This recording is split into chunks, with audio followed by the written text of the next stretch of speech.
Hey, what's up, everybody? It's Adrian Mason with Week 2's edition of What Have We Learned? First thing we've learned is that there are only 6 undefeated teams in the NFL right now, which is one of the lowest since 1997, if I'm not mistaken. So yes, that means that there are 6 teams that are undefeated, 6 teams that are winless, and 20 other teams that are 1-1. Some have righted the ship, others have fallen off, others haven't even gotten off the schneid. So, without further ado, let's go ahead and get started. First of all, overall, my picks of all 16 games, I got 12 out of 16 right. That's a 75% success rate, people. Yes, I'm celebrating that because I went 7-9 last week. So, going 12-4 is a vast improvement. And I got my upset pick right. So, if you followed my video and you paid attention to who my upset pick was and you actually betted on my upset pick, you're welcome. So, having said that, I'm going to go over each game and our what have we learned from each game. So, without further ado, let's start with Thursday night's game between the Chicago Bears at the Green Bay Packers. What we learned about the Chicago Bears is that, week one was an anomaly, and that they have some serious issues with that front line. And Jay Cutler, once again, showing his maturity and showing his composure and ability to handle high stressful situations, decided to really lay into his offensive line. And not only that, shoulder bump and really just disrespect Marcus Webb, one of his offensive linemen. But on one side, that's very immature, and everybody knows that Jay Cutler isn't exactly one of the more mentally stable guys, or emotionally stable guys, I should say, rather, in the NFL. However, whenever you're getting sacked 7 times, 3.5 of those sacks coming from one Clay Matthews, who now has 6 sacks, which was his grand total from last year, and he has that in 2 games. Yeah, you have a right to be pissed off. You can't get an offensive rhythm going. And the Bears have some more issues. The fact that Matt Forte is hurt, so they're going to be without his services for a while. So once again, the injury bug is creeping up on them. Another thing was all that trash talk about Cutler saying good luck to the Packers and man and press coverage, we welcome it. Go ahead and shut the fuck up, because the Packers definitely handled your receiving core with no problem whatsoever. Brandon Marshall didn't have a catch until like the second half, and then there was a touchdown catch he should have made that he completely dropped. So what we learned about the Bears is that it's a tale of 2 games. That first game, they were firing on all cylinders, and then in this game, they look like a busted Hyundai with a cracked transmission. So if they even think of contending in the NFC, much less their own division, that offensive line needs some serious help. And, matter of fact, let me adjust the camera here just a skosh. Yeah, there we go. For one, they're going to need to get that offensive line patched up, which is one of their major problems last season and the season before. How is it that they're a team in the Midwest and they keep whiffing on offensive line draft picks? They're right next to the Big Ten, ladies and gentlemen. And if you follow college football, which I'm sure you do if you follow NFL, you know the Big Ten has some rogue graders. They have some big boys up in Wisconsin, Ohio State, you know what I'm saying, Michigan. How are they missing on offensive line talent? You're not going to win many games when your offensive line is pretty much a damn turnstile. So they need to shore that up. Secondly, Urlacher looks slow as hell. I don't know if that knee is bothering him, or he's slowly starting to fade. But he did not have that game-breaking speed that he normally has. So I think that knee is still bothering him. I'm not going to sit there and say he fell off, because, I mean, when he's healthy, he's one of the best linebackers in the league, period. So with that being said, the Bears are who we thought they were. Not ready. So we move on, and what we learned about the Packers is that after week 1, there was no need for the alarms to be sounded. because basically they ran into a great team and a great defense in the San Francisco 49ers. All they needed was just for the Bears to come to Lambeau and to have that crappy offensive line go up against their defensive stars, which, like I said, Clay Matthews ran wild. That was the Clay Matthews of 2010. That was the defense of 2010 that got them into the Super Bowl and that helped them win the Super Bowl. They were nothing like they were last season in that particular game. What we also learned is that they really don't have much of an offensive rhythm, which is a shocker because everybody knows the Packers and Aaron Rodgers and Greg Jennings and Jordy Nelson. They have this high-flying aerial attack. Yet, you didn't really see that much of it in this game. It took a gadget play, which was basically a fake field goal shovel pass to Tom Crabtree to even get the very first touchdown for the Packers, or even in the game in general. So when you're having to resort to special teams tricks, your offense ain't doing what it needs to do. And, you know, Aaron Rodgers, I don't know, he's really not in sync with his receivers right now. And what we learned about the Packers is that, yeah, defensively, for this game, they looked great. And it was that defense that kept the Packers in the game and helped them win the game. But what we also learned is that offensively, they're not gelling. They're just not there yet. And they righted their ship. I mean, no team in the NFL wants to go 0-2. Because since 1990, teams that go 0-2 have a 12% chance of making the postseason. You never want to be a part of that demographic. And the Packers made sure of that. So they're at 1-1. The Bears are at 1-1. That's a pick I got right. I just didn't think they were going to be that dominant. So as a Packers fan, you had to have been happy, not only with how well your team played, but the fact that y'all dismantled the Bears. So moving forward, we go to the Sunday early games, and the Tampa Bay Buccaneers and the New York Giants.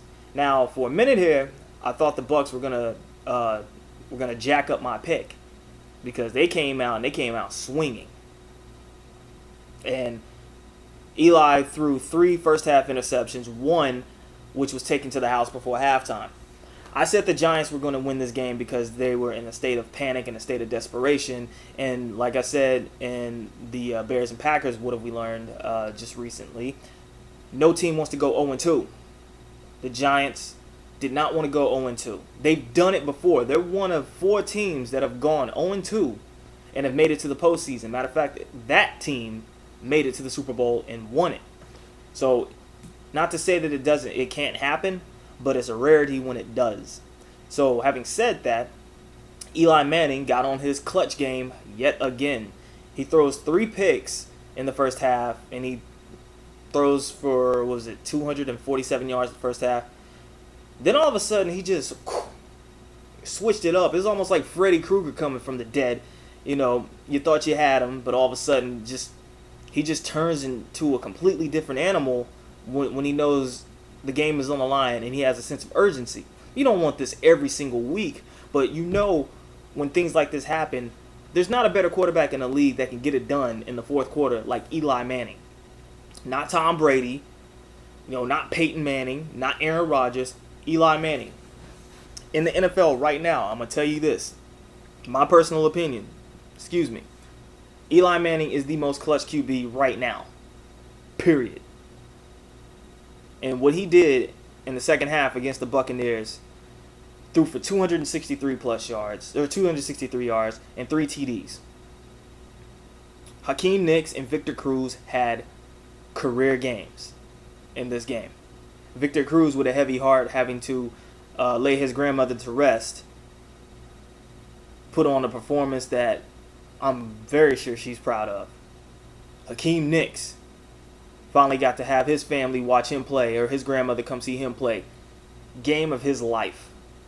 Eli Manning, 510 yards. Those 3 picks, but those 3 touchdowns, and he also led the drive that gave the Giants the opportunity to score the game-winning touchdown. There was also a bit of controversy in this game because of a little victory formation code breaking. Usually when a team is in the victory format, which means they're just going to take a knee and just let the clock run out. Both teams have this. It's a gentleman's agreement. They understand that basically there's not going to be another play ran. They're just going to run the clock out. Well, Greg Schiano, implementing his Rutgers-style mentality to his teammates or to his players, had them basically bum rush the line as soon as that ball was snapped. And Coughlin went off. If you watched the post-game meeting of the coaches, you saw that Coughlin was none too pleased about Schiano's little decision there, which is funny because it was right around the 1-year anniversary of Handshake Gate in 2011 between 49ers head coach Jim Harbaugh and Lions head coach Jim Schwartz, which I'll get to later. But what have we learned about the Buccaneers? Victory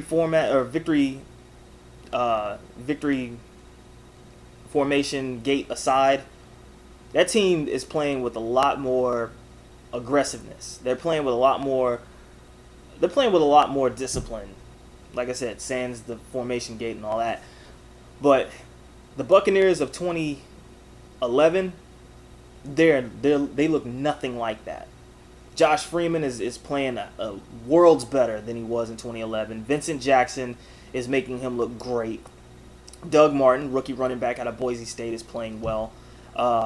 Defensively, they were getting some plays in, and they were handling business in that first half. The second half, however, the age of Rondé Barber and really that secondary, they were getting abused. They got abused, and Hakeem Nicks was abusing the hell out of what was his name? Talib Akib. Talib Akib. It was, I mean, as a receiver, that's what you want to do. You want to embarrass and humiliate whoever's assigned to you. And the Giants receivers did just that. That secondary was getting cooked in the second half. Aside from that, they're playing a lot better.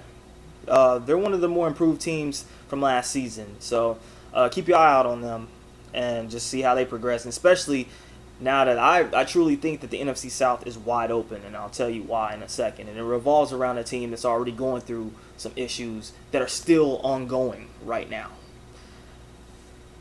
What have we learned about the New York Giants? Never count them out. Don't count them out. Don't even dare do it. How they played against Dallas, that wasn't them. Basically, that secondary was maligned, injured. You basically had 4th and 5th string corners playing in that game. But what we learned about the Giants is that positively, you want a QB like Eli Manning to get it done for you. Eli Manning did not waver. He's one of the toughest QBs in the league, period. And he keeps showing it week in and week out. Everybody scoffed and laughed at him about him saying that he was an elite QB. He is. And that game just proved it. Secondly, Hakeem Nicks and Victor Cruz, much better game this past Sunday than they had against Dallas. Victor Cruz especially. I don't think he had a drop in that game, period. And he blew up. Had over 100 yards receiving. Hakeem Nicks, big game, monster game. Martellus Bennett, who everybody thought was a waste of talent, he's stepping up as one of Eli's go-to receivers as a tight end. However, two things that are really killing the Giants right now. One, injuries. This has to be one of the most cursed teams in the league. Ahmad Bradshaw hurt. David Deal hurt. Dominic Hickson hurt. I mean, this is not even me counting the corners that they've had lost from preseason and week 1. Injuries are taking its toll on that team, and the main thing is, if you want a good run, you need your top starting personnel and second string personnel healthy. So now with Ahmad Bradshaw out, Andre Brown is going to have to shoulder the load here. And then, of course, the second thing is, where the hell is your pass rush, Giants? I mean, this is something that you have made a living off of. Your bread and butter is that front four. Yeah, that front four is not getting any kind of pressure in these first 2 games of the season. That's a cause for concern, So, what we learned about the Giants is that offensively, they looked a lot better, but defensively, they still need to get it together. They still need to get it in gear. But Both teams are 1-1, and they both have a lot to look forward to. So, moving on from that, which, by the way, I got that pick right too, so that makes me 2-0. We move on to the Raiders at the Dolphins. What we learned about the Raiders is that they're the Raiders. They still suck. Carson Palmer's not getting it done. They lost Ron Bartell for the season, their corner. Shante Spencer, another cornerback, got hurt. Jacoby Ford is on IR, so they don't have him. But I think the alarming thing is, well, they're now 0-2, is that they made Reggie Bush look like USC 2004-2005 Reggie Bush. Reggie Bush had 26 carries and 172 yards against this team. Yes, that Reggie Bush. The one everybody said that was pretty much a bust. He goes to Miami, and last year he had his first 1,000-yard season. Everybody thought it was, just a fluke and all that kind of stuff. And they scoff at him for saying he wants to lead the league in rushing. Well, these last two games, he's really showing people he wasn't playing when he said that. But I think the other thing is, for the Raiders especially, is that they have no kind of continuity on offense whatsoever. And their defense is getting gashed. And this is going to be another one of those sad seasons for Oakland. You know, they have a new head coach. Like I said, Carson Palmer, they have them as their starting QB. He's not in sync with the receivers that he has. Darren McFadden, he's trying to get it together, but they're struggling. That team is on. That's a struggle team right there, straight up. And there's really not much more to say about them other than it's going to be one of those under 500 seasons yet again. So, moving forward, the Miami Dolphins, man, from what they were looking like in Week 1 to what they look like against the Raiders, you have to, as a Dolphins fan, at least for this week, you have to be proud of the progress that Tannehill made. Tannehill played a much better game as a rookie. He got his first rookie win, which also makes me 3-0 because I picked the Dolphins to beat the Raiders. But like I said, Reggie Bush ran wild.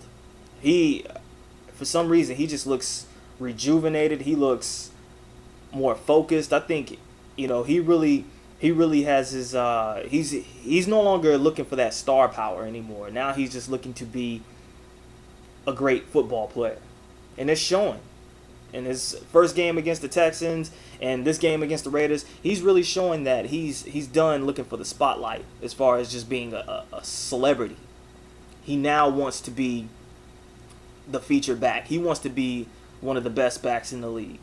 And that's a huge step up going up against the Raiders and what he did. And Tannehill, like I said, much better performance. Usually when a rookie plays at home, they just play a lot better.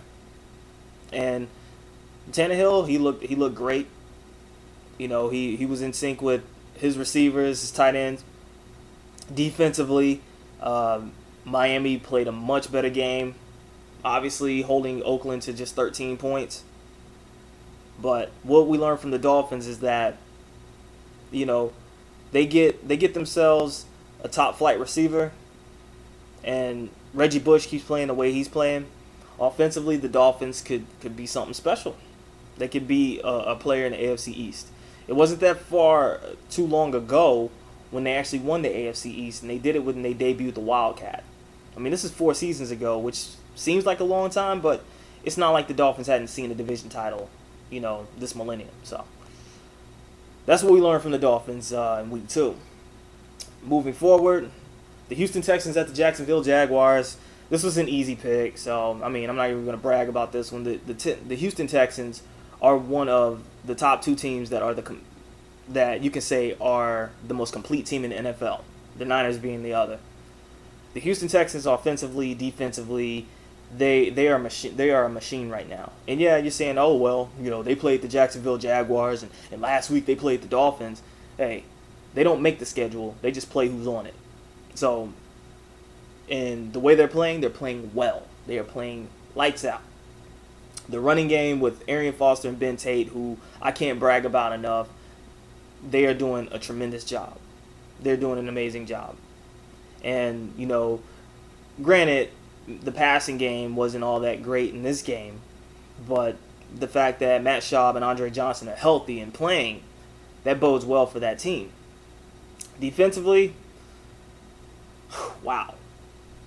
Wade Phillips has to be smiling with a Kool-Aid smile, a Cheshire Cat grin. I'm talking Grinch grin from ear to ear, because he has turned that defense into a wrecking machine. Connor Barwin, J.J. Watt, Brooks Reed, Brian Cushing, Jonathan Joseph. I mean, the weapons he has on defense, I mean, that's scary. And they're only getting better.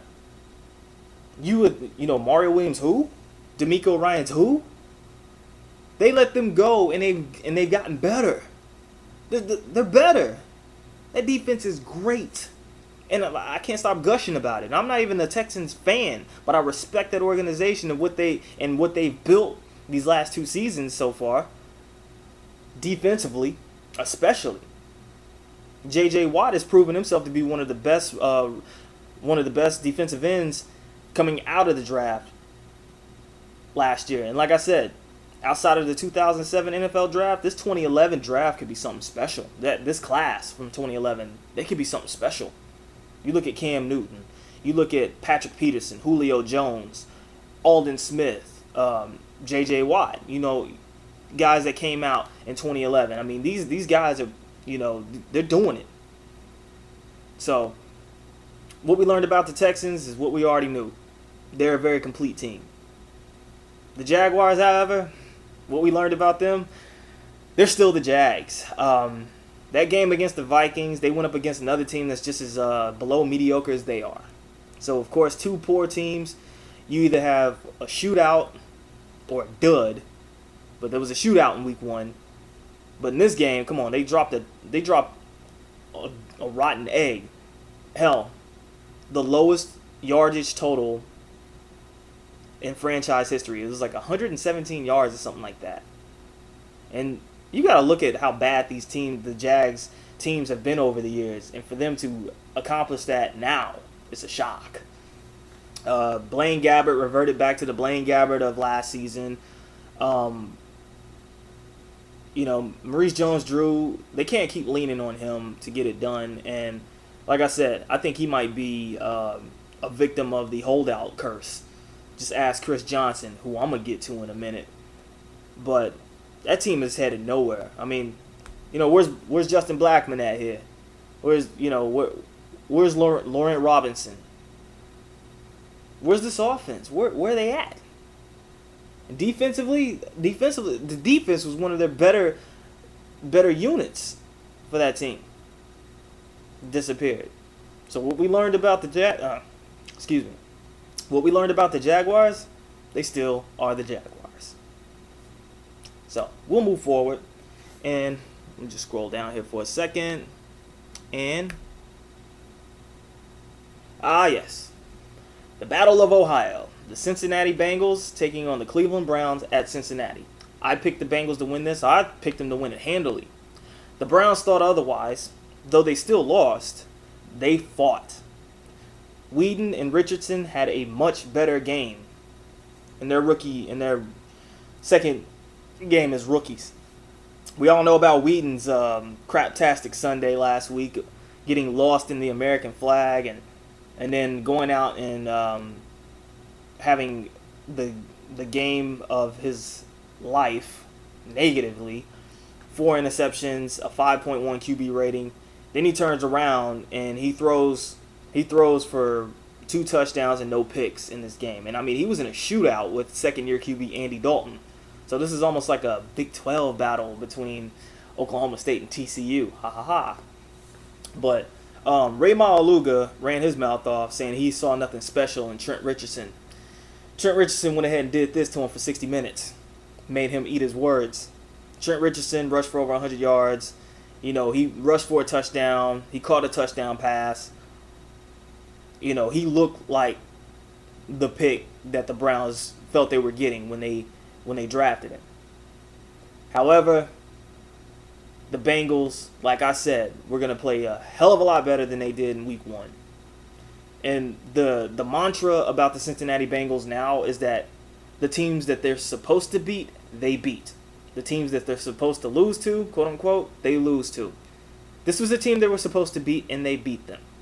It was a track meet, ladies and gentlemen. When Pac-Man Jones ran back that punt, Andy Dalton and A.J. Green, Andy Dalton and Brandon Tate, Muhammad Massaquoi. Oh, no, sorry, Massaquoi's a Brown. My bad. But Dalton with Green and Tate and Benjarvis Green-Ellis, they look like the Bengals that won 10 games last season and went to the postseason. They looked like a much better team. That defense got shredded by a Browns team that was offensively inept all of 2011, but they still won the game.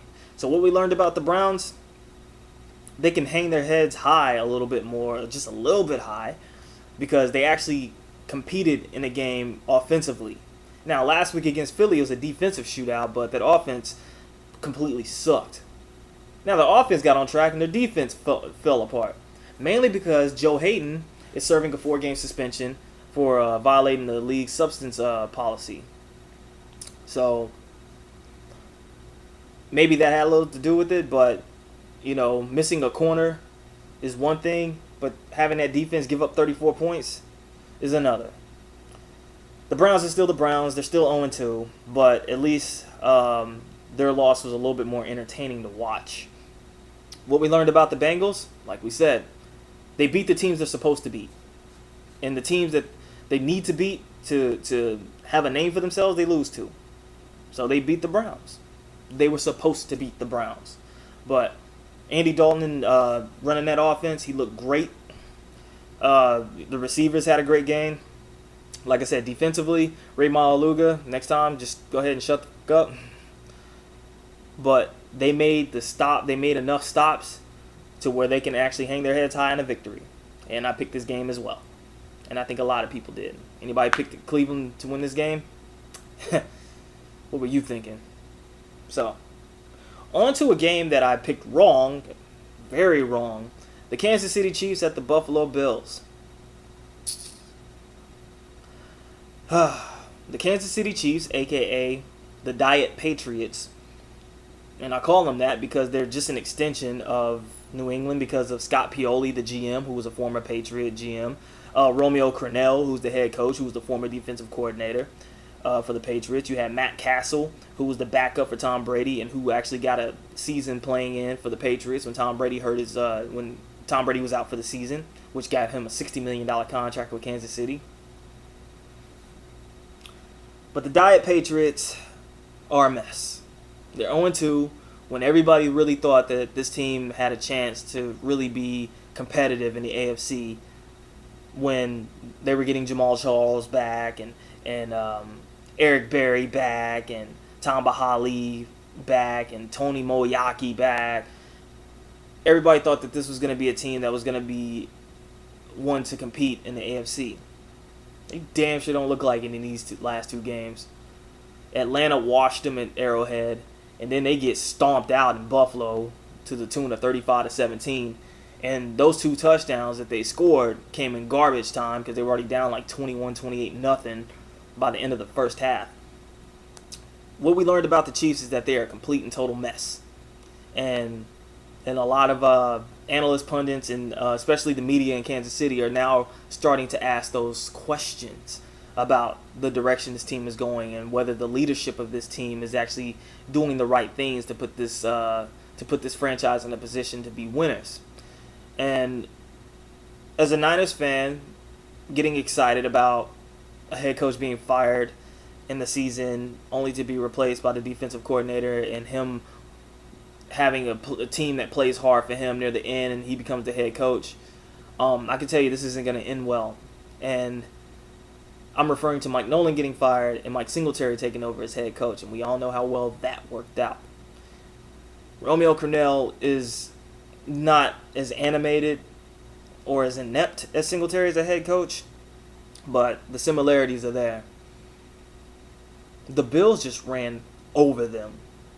C.J. Spiller, who has made history in the first 2 games as being one of 2 running backs in NFL history to average 10 yards a carry through his first 2 games.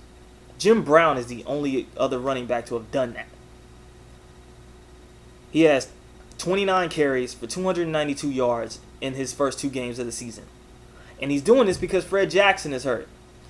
And Fred Jackson might want to pay attention to this, because he might be in a situation where they're not going to be too high on him when he comes back, because he's getting hurt more than he's playing, and CJ Spiller is having the game of his life.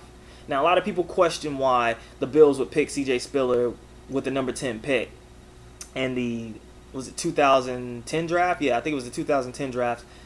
Yeah, he's playing like a number 10 pick. He's playing like a top 10 pick right now. Ryan Fitzpatrick, he got off the schneid and had a much better game. That defense finally turned into the defense that everybody was looking to see them have when they picked up Mario Williams. When they picked up Mario Williams from the Houston Texans, and that revamped 4-3 defense. They finally became that. And Leotis McKelvin, getting his rocks off on a punt return. What we learned about the Bills is that they should have had this kind of game last week. But they're 1-1, which means, they still, like I said, it's early. It's only week 2. Excuse me. It's only week 2. But they actually, have a chance to, fight for playoff contention. And like it's hell, there's still 14 more games to go, but better to be 1-1 than 0-2, folks. Remember this. This is the theme for week 2's What Have We Learned? Don't go 0-2. Bills haven't. Like I said, what we learned about the Chiefs is that they're a wreck. They got problems. They have a lot of problems right now. And they better get it together, or it's going to be another one of those disappointing seasons. So, and like I said, that's a pick I got wrong. So, my bad, Buffalo. Moving forward, another pick that I got wrong, but just barely. The Baltimore Ravens at the Philadelphia Eagles. This game was marred by some really crappy officiating. These replacement refs are really jacking up the season right now. You don't put a high school kid in position to be a CEO with no training, no skill set, no experience. These replacement refs are those high school kids. This game was ugly. A lot of fighting, a lot of beef. This is just one of those games that got ugly quick. It's also one of those games that Philly found a way to win. Through their first 2 games, they have 9 turnovers. Yet they're 2-0. They beat a Browns team having to come from behind after Vic threw 4 picks. Then having to turn around and beat the Ravens with a plethora of turnovers. But Vic got it done again. That high-powered offense that the Ravens showed against the Bengals, it stalled. Stalled against the Eagles. It was the battle of the birds. So, what have we learned about Baltimore? They're not in trouble. They didn't have the game that they should have had. And watching Brent Selleck leap over Ed Reed and watching Ed Reed whiff on a tackle, that was pretty ugly.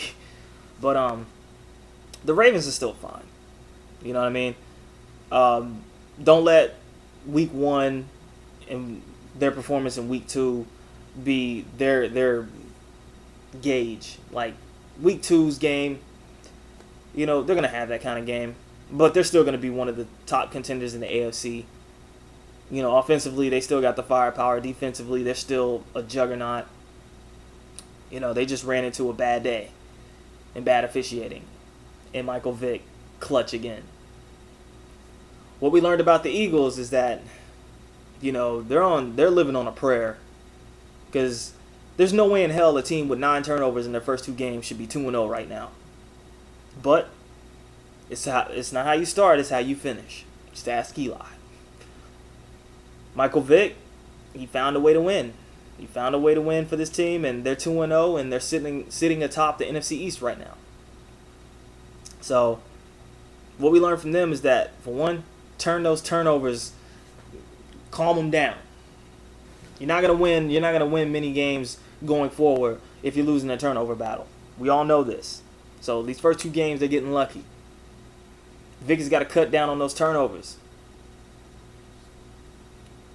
Really, that's their main problem. Offensively, they still can get it done. That defense and that secondary is starting to gel. The main thing for the Eagles is that we learned that they're finding ways to win, even though they're finding ways to give the game away. But, as we all know, that's not going to last forever. But, as an Eagles fan, you're happy that they're 2-0, and we'll move forward. The next game is the game I totally picked. And this game right here, it was a nice little shootout between divisional foes. Carolina Panthers versus the New Orleans Saints. The Saints are 0-2, ladies and gentlemen. And what we learned about the Saints is that Bountygate is kicking their ass right now. The fact that they don't have Sean Payton on their sidelines is really showing. This team just they look out of sync. They don't look like the Saints of last season or the season before. They don't look like that offensive juggernaut. They look crappy. They look very crappy. Drew Brees is not having his best season so far after setting the record for most passing yards last season. And that defense, Spags has got to be racking his brain trying to figure out how he can make this defense work. First 2 games, they've given up the most points in the NFL. They gave up over, They gave up 40. Yeah, they gave up 40 against the Redskins, if I'm not mistaken. I'll probably edit myself if I'm wrong. And then they gave up 35 to the Panthers. So they've given up 75 points in the first 2 games. They ain't going to get it done. But like I said, Bountygate is really hurting them right now. And all these NFL head coaches have got to be smiling knowing that it's showing the league that a good head coach in the NFL can make a team great. And Drew Brees looks lost without his buddy. Straight up. You're not gonna win games on shootouts with this team. Defensively, there's nothing exciting about this defense. They're terrible. They gave up 36 to San Francisco.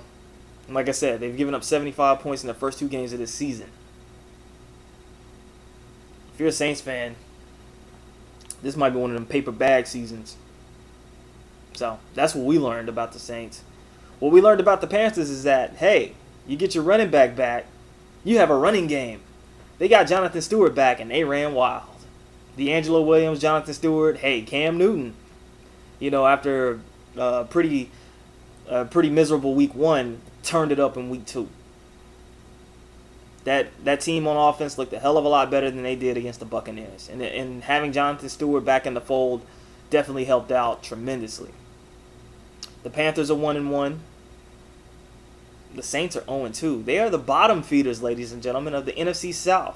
Like I said, the Bucs, the Panthers, and the Falcons. That division is wide open now. It's wide open. So, what we learned about the Panthers is that Cam Newton, there's no sophomore slump with this kid so far. He's willing this team. I mean, he really has rejuvenated this franchise. And people clamoring for Jimmy Clausen. Who? Another Notre Dame quarterback that turns out to be a bust, folks. So, the Panthers are in a good position right now. I mean, it's early, as usual. But they're in a much better space. They look much more improved on offense and defense than they had in from the last 2 seasons. So, I got that pick right, so. Now, this next game I'm going to talk about is one I don't think anybody outside of Arizona got right. The Arizona Cardinals at the New England Patriots. Now, my upset pick was the Seahawks versus the Cowboys. But this game right here was the upset of the week. The Cardinals defense, led by Ray Horton, they shut Tom Brady down. And what's so significant about that is they did that to the Patriots at New England. Before this game, the Patriots had never lost a home opener at Gillette Stadium. They've never lost a home opener at that stadium until Sunday. The Cardinals on defense were menacing. Patrick Peterson with the pick, Calais Campbell, and him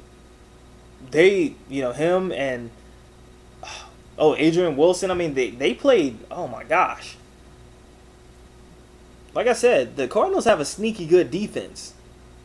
That defense doesn't get a lot of credit, but they should, and people should take notice because they shut down a high-powered New England offense. What we learned about the Cardinals is that, oh my gosh, they're 2-0 for the first time since they moved to Arizona. Ladies and gentlemen, that's news. That's newsworthy. And the thing is, they're 2-0 thanks to some last minute heroics and failures. Heroics in the Cardinals Seahawks game, and they almost gave this game away to the Patriots when Ryan Williams lost the ball deep in Patriots territory, but Gostowski decided to get his Billy Cundiff on and shank it wide left.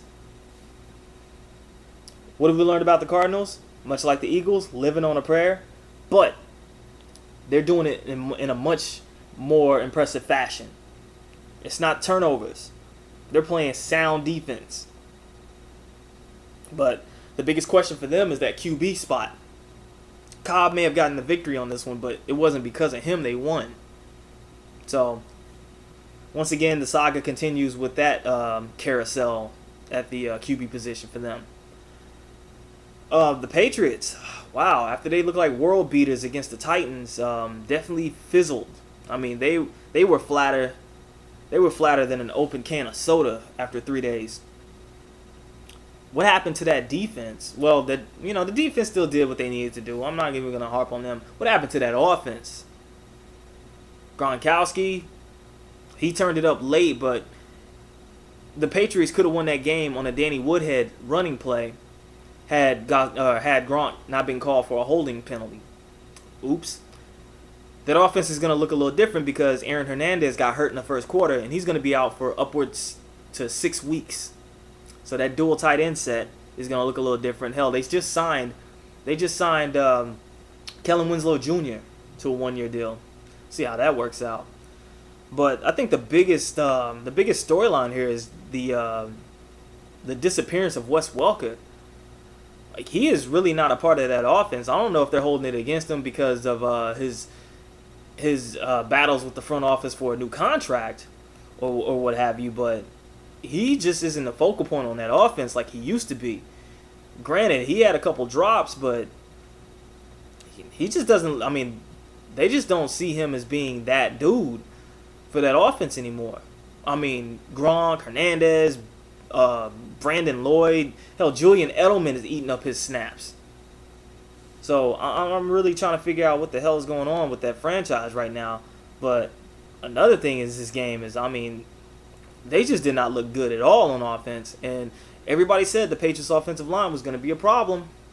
And the Cardinals knew it was a problem, and they exploited it. And their special teams. A punt blocked and a shanked field goal were the difference between the Patriots winning and losing. Because that blocked punt landed out of bounds at the Patriots 2. So that's easy pickings for Kevin Cobb. Then that shanked field goal. What we learned about the Patriots, they ain't the Patriots of old. Nobody's scared of them. That aura, the Cardinals just bust that aura. There are teams that are not really fearing the Patriots right now. The Titans just suck. But the Cardinals, you have a stout defense, you can go toe-to-toe with the Patriots. The Ravens did. The Giants have done it multiple times. Now you look at the Cardinals. The blueprint to beat the Patriots has been laid out by the Giants. It's getting pressure up front. So, if you're a Patriots fan, I'd panic a little bit. Hernandez out, that offense looking out of sync, losing at home in their home opener, and they've lost 2 straight games at home. Well, no, I take that back. they've lost. They haven't lost 2 straight at home. I take that back because that Giants game wasn't the last home game for them. But that mystique and that aura of playing at Gillette Stadium is starting to wane, much like it was for the Packers when they used to be just monsters at Lambeau. And then when Vic came in and beat them at Lambeau, that aura disappeared too. And I think Gillette Stadium is about to have that Lambeau syndrome. So that's what we learned. And I'm probably one of 9 of 10 that picked the Patriots to beat them. And I was wrong. So moving forward, the Minnesota Vikings at the Indianapolis Colts. I picked the Colts to win this game, and they did. I said Andrew Luck would go home and have a better game. He did. I said he would pick up his first game as he would pick up his first win as a rookie. He did. Though the last minute drama in this game was a sight to behold. Christian Ponder throws a pass in the end zone. It gets tipped, bobbled, and then caught by a Vikings receiver, which ties up the game. And then Andrew Luck marches down the field, sets up Vinatieri for a game-winning field goal. What we learned about the Vikings is it's really not much we did learn about them other than Percy Harvin is the Vikings offense right now until Peterson can get on track.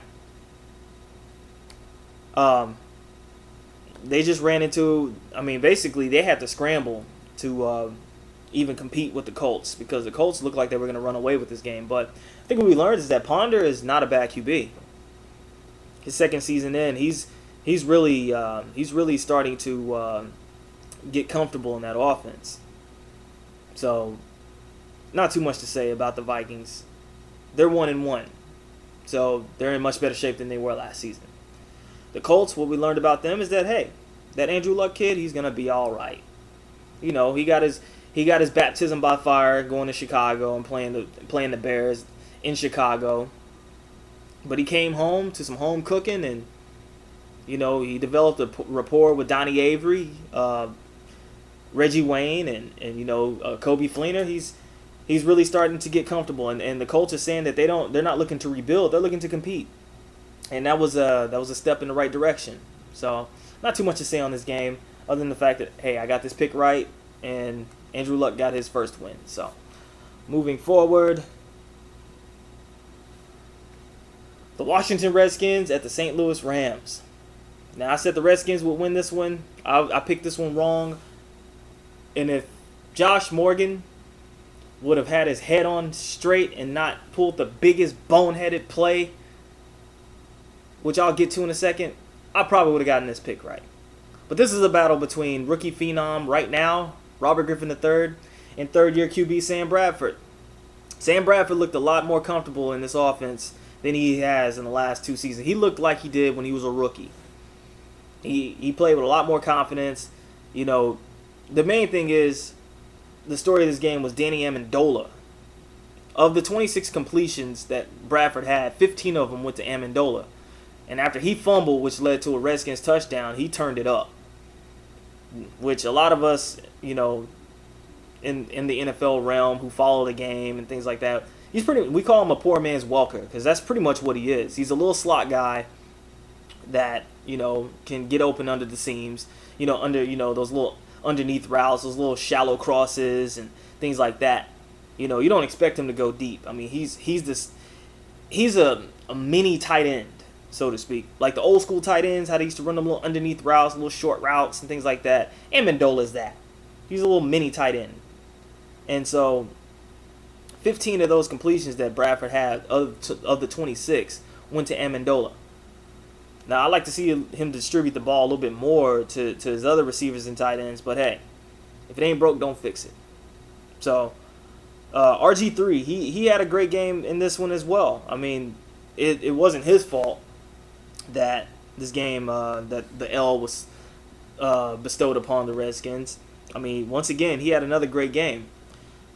It all came down to the final drive, which the Rams were stopped, and the Redskins had one more drive in them to try to get in the field goal range to tie this game up. RG3 hits Josh Morgan on a completion. Cortland Finnegan, after he tackles him, and if anybody's been following the NFL, Cortland Finnegan is the league's pest. If you watch what Andre Johnson did to him, this dude knows how to get under people's skin. And he succeeded in getting under Joshua Morgan's skin. Because after Joshua, gave him a little shove to his helmet, Joshua Morgan proceeds to throw the fucking ball at Cortland Finnegan in front of the ref, and a flag gets thrown. What kind of stupid ass logic is that? That you would do something that stupid to cost your team 15 yards, which knocks your kicker well out of field goal range, to where he has to try not a 47-yard field goal, which is manageable for a kicker, but a damn 62-yarder. This man ain't Sebastian Janikowski. This man ain't David Akers. Come on. Come on, son. You cost your team the game, or at least a chance to win it, by thinking for yourself. And Cortland Finnegan has to be pointing and laughing at your stupid ass, because your stupid ass cost him. Now, there were other factors in this game. Once again, replacement refs not getting shit right in this one, but at the end of the day, they had a chance to win this game, at the very least tie it. And Joshua, I'm going to call you that, Joshua, he decides to think for himself. Stupid ass. So what we learned about the Rams? Much more competitive than they've been in the last few seasons. Jeff Fisher has that team competing. They almost beat the Detroit Lions last week. They come back and beat the Washington Redskins this week. They are competing. They're not laying down. They are competing. They're fighting. As a Rams fan, you have to be happy that there's some progress and some growth this early with this team. Like I said, the main concerns for them is that offensive line still. Bradford's still going to get knocked around because that offensive line still ain't good. And like I said, he has to find more playmakers outside of Amendola, because if they shut him down, who's he going to throw it to? What we learned about the Redskins? They are in trouble. And why? They lost two of their biggest defensive playmakers for the season. Adam Carricker and Brian Arakpo. They're both done with Achilles and pectoral tears. They're done for the season. So that means they're going to have to put the entire season on a rookie's shoulders. Or hope some players on defense step up. But more so RG3 having to shoulder the load and making that team a competing team, thanks to those two being lost for the season. But both teams are 1-1, so they can work on some things. So moving forward, my upset pick of the week, which I got right, ladies and gentlemen, the Seattle Seahawks taking on the Dallas Cowboys. Now, I didn't think that the Seahawks were going to do what they did against Dallas, but I knew they were going to win, because Seattle is one of the worst places to play if you're an opposing team. That place it's very difficult to play there. The Seahawks are a totally different team. And they just flat out dominated Dallas in this game. The Cowboys, who were riding high, going to the Meadowlands and knocking off the defending Super Bowl champs at their house, everybody and their grandmama was saying that the Cowboys are back. This is the best team in NFL. Romo's finally put it together. They finally have a team that's going to compete. And then they go to Seattle and get their asses kicked. Within the first two drives for the Cowboys, a lost fumble and a block punt return for a touchdown, they're already 10 points in the hole. And they never recovered. Romo got a touchdown pass to Miles Austin, but that was the end of the day for them. Dez Bryant, where were you? DeMarco Murray was bottled up. 15 carries, 44 yards. But the story was just really Russell Wilson. He played a very good game, and beast mode was uncorked in that second half. He just thoroughly wore out the Cowboys defense. But I think the biggest story was Russell Wilson going on a scramble, and Golden Tate, which I'm going to put that gif up on my blog, ladies and gentlemen. Golden Tate just decleating the shit out of Cowboys linebacker Sean Lee. I mean, he uprooted this kid, buried his helmet in the boy's shoulder, and just lifted him up. Oh my God. Oof. I mean, just thinking about it. I mean, that was probably one of the best hits so far of the season. They came to play. What we learned about the Cowboys, they are the most bipolar team in the NFL. One minute they look like world beaters. Next minute they couldn't beat an egg. Because that team that went up against the Giants was nowhere to be found in Seattle. And they had 11 days to prepare for that game. They had an 11-day layoff. Everybody wants to say they had time to rest, or they, maybe too much rest. No, son, come on. Y'all had all that time to prepare for that team, and y'all got washed. You get dominated by that team. So once again, we learned the Cowboys are the Cowboys. They're either going to give you the best win or the worst losses. So if you're a Cowboys fan, you're familiar with this. If you're a Cowboys fan that's a realist, I should say.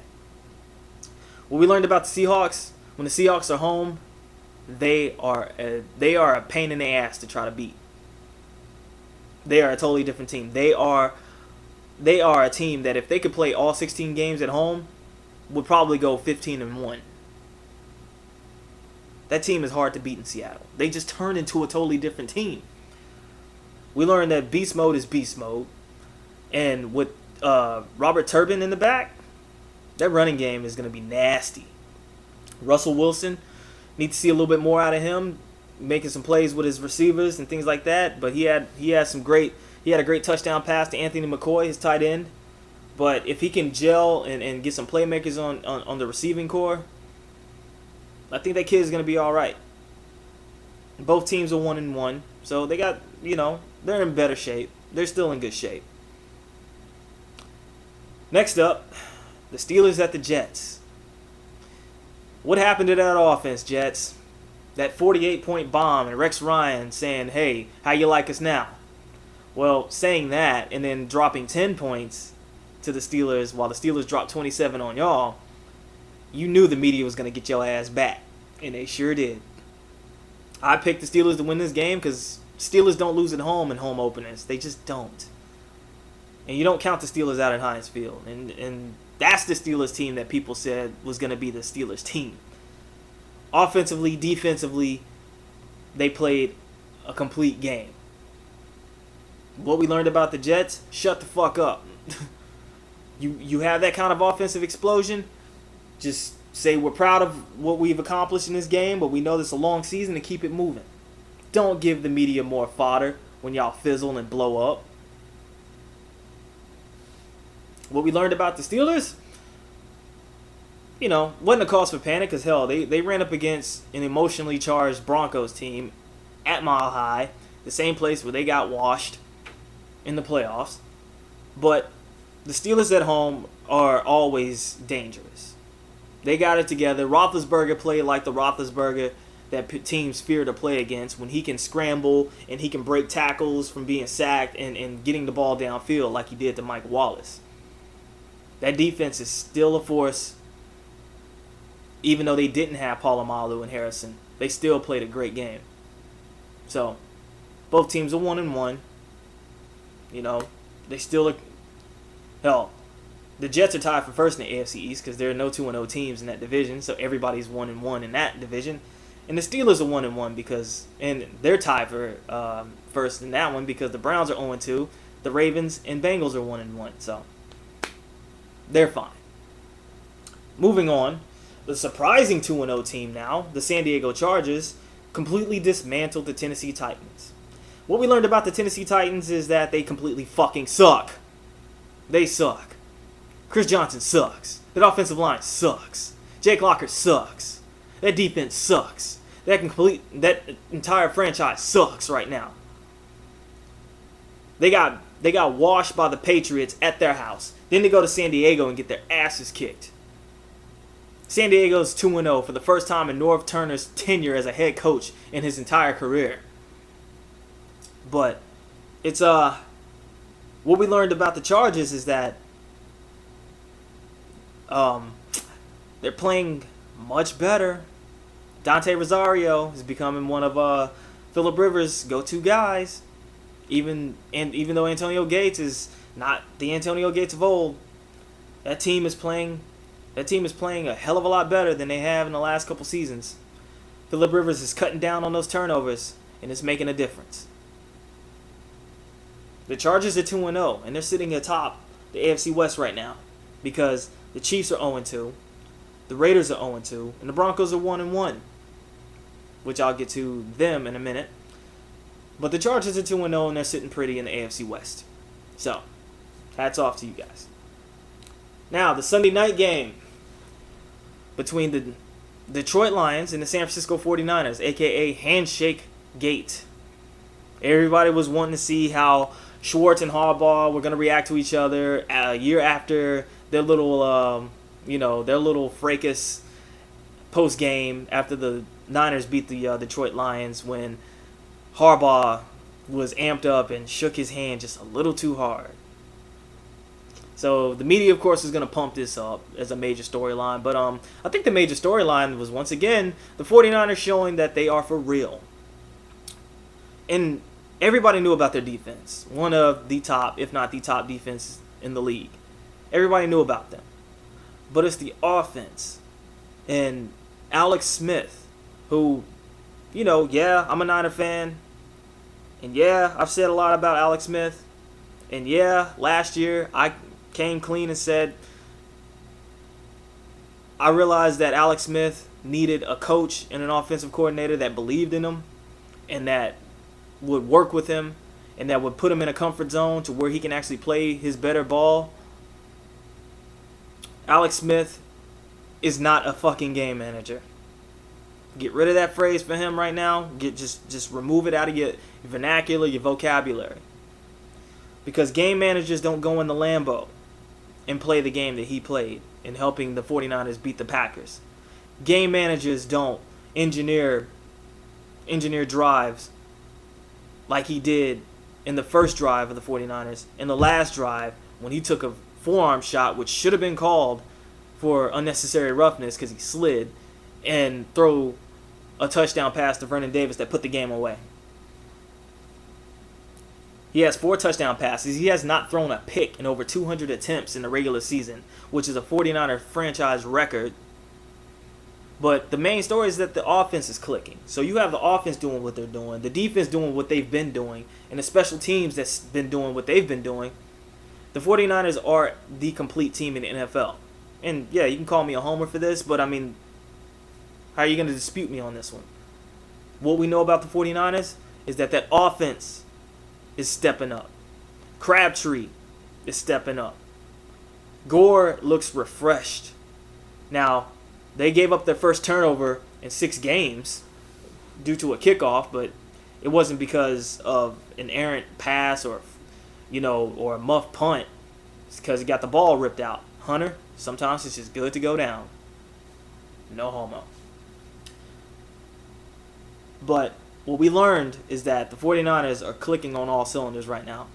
They're one of the 6 remaining unbeatens. And they've beaten teams that were in the postseason last season. The Packers, who went 15-1, and the Detroit Lions, who made the postseason last year. So their first 2 games, they went up against playoff caliber teams. They went up against teams that were in the postseason and have beaten them soundly. There was no question or controversy on how they beat them. They have beaten them. They're out-muscling teams. They're beating teams with efficient offense and stout defense and amazing special teams. The Detroit Lions, what we learned about them is that Madden curse might be just a little bit too real. Calvin Johnson is still one of, if not the top receiver in the NFL. But you look at where he was last year statistically and where he's at now. He's got 205 yards receiving, which is 102.5 yards receiving per game. That's good and all. But last year he had 4 touchdown catches. Guess how many he has this season? None. He didn't have any against the Rams. He didn't have any against the 49ers. The 49ers defensive game plan took him out of the game for long stretches of that contest. He had 6 catches for 94 yards, which, would still be good numbers, but this is Megatron we're talking about. So basically, the 49ers yet again kept him out of the end zone. Another thing is that they don't have a running game. And again, they went up against the league's top rush defense from last year. But Stafford needs a running game. He also needs to stop locking in on Megatron and try to get the ball out to other receivers, because he was really trying to make Calvin Johnson the focal point of that offense against the Niners. And what we're learning is that they really haven't taken a step forward from their playoff campaign of last season. Do they have the offensive firepower? Yes, they do. Defensively, again, if that front four ain't making any moves or aren't getting any pressure, and it's to the point where the offensive line of the 49ers is clowning them, they're not going to win many games. Because their linebackers and their secondary is at best. The Lions are still atop. They're still tied for tops in the NFC North right now, believe it or not, at 1-1. Because all 4 teams in that division have losses and wins. They're all of them are at 500. The 49ers and the Cardinals. Wait a minute. Let me think about that. Those 2 teams are in the NFC West, right? Which a lot of people said is, the weakest division in the league. Yet, of the 6 teams that are undefeated, a third of them rest in the West. And the Cardinals beat the Patriots at home. The Niners beat the Packers at home. NFC worst? Not this season. Not so far. They're 6-4 right now. Or actually, matter of fact, let's see. I take that back. They're 6-2. 6-2 in that division. They have a 6-2 record combined in the NFC West. 49ers and Cardinals, 2-0. Seahawks and Rams, 1-1. Who's bad? So, that's what we learned about the 49ers and the Lions. Final game in our What Have We Learned for Week 2. The Denver Broncos at the Atlanta Falcons. What we learned about the Broncos is that if Peyton Manning has another game like that again, they're looking at 6-10. If you watch that first quarter, outside of the shitty officiating, Peyton Manning threw 3 interceptions in that first quarter alone. They had 4 turnovers in the first quarter alone, which hadn't been done since the Redskins in 2002. You're not going to win many games like that. The funny thing is, even though they had all those turnovers, they were still a touchdown away from winning that game. Offensively, Peyton Manning, I don't know whether it was just misreads or bad timing, but man, if you saw the passes he was throwing deep, man, that arm strength doesn't look like it's there yet, or is there at all. Because, he was throwing some wobblies, which Falcons secondary is not going to complain. But man, those are some bad passes he was chucking up there. Now, the running game, McGahee, you couldn't tell he was 30. Hell, I'll be 30. But running back age, that's pretty old. He was running wild on that Falcons defense.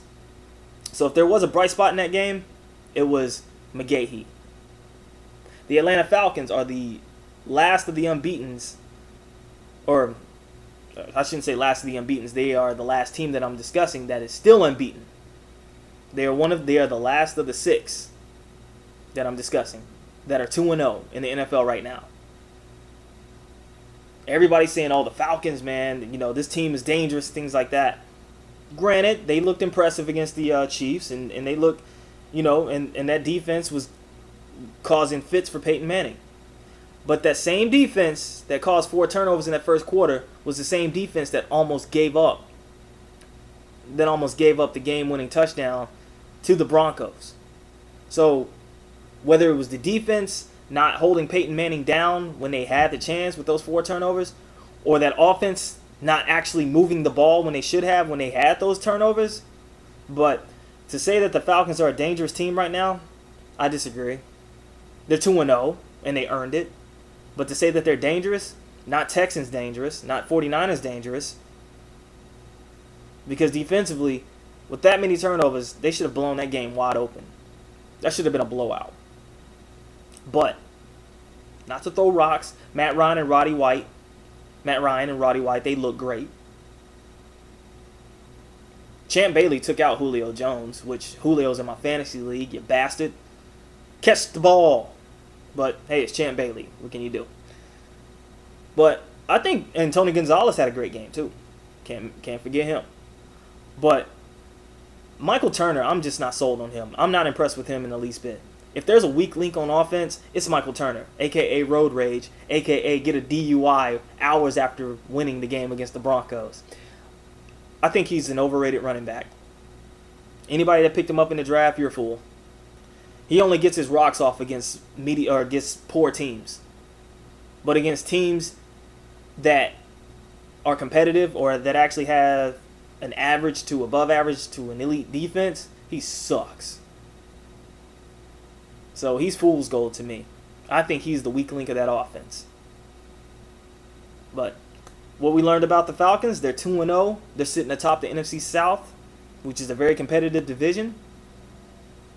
And they're looking a lot better than they did last season. They look ready to compete. They're going to have to, because Brent Grimes is done for the season. They're going to have to hope Asante Samuel can step up for him.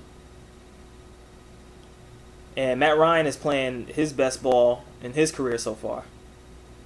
What we learned about the Broncos, like I said, Peyton, hopefully that's just a mulligan for Peyton Manning. And that's not a harbinger of things to come. So, having said that, that's my what have we learned for week 2. Stay tuned, everybody, because tomorrow, if not later today, tomorrow at the latest, before the game starts, I will have my pick for the Giants and Panthers game for Thursday Night Football. Till then, everybody, enjoy your day.